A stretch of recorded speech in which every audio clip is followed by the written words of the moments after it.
be the answer in finding the person who killed Aliza Sherman. Sherman was stabbed to death in downtown Cleveland back in March. Today, Sherman's daughter announced the reward for finding her mother's killer has now doubled. Kristen Volk is live on 5. And Kristen, this is a significant reward.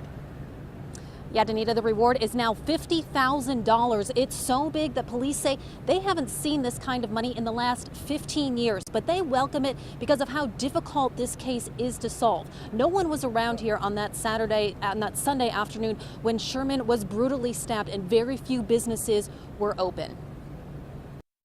I had to face my fears. It was just something I had to do. What's an ordinary brick walkway in front of a plain downtown Cleveland office building to most of us is a traumatic spot for Jen Sherman. It's just so hard to imagine that something like this could have happened in broad daylight. But today, for the first time, Sherman faced her biggest fear and went back to where her mom, Aliza, took her last breath 5 months ago. We were best friends. We had the same, likes. She knew me better than I knew myself. Her best friend now gone, stabbed 11 times in front of 75 Erie Plaza behind the Galleria downtown. Nobody is ruled out. We don't have a suspect. Cleveland police say they're still actively investigating this murder. We're not getting any credible leads. And they're hopeful that the announcement Sherman made today will help crack this case.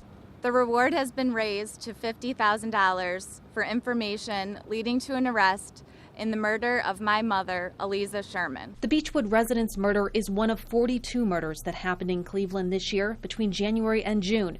That number is up from the same period last year, as well as the previous 2 years. We had the most fun when we were together and hated being apart. The pain of her mom's death is still very raw. The two talked about 5 times a day. But it's the daily fight for justice that gives Sherman the strength to move on. I still remain hopeful, and I'm still confident that there's somebody out there who will hopefully come forward and that justice will be served.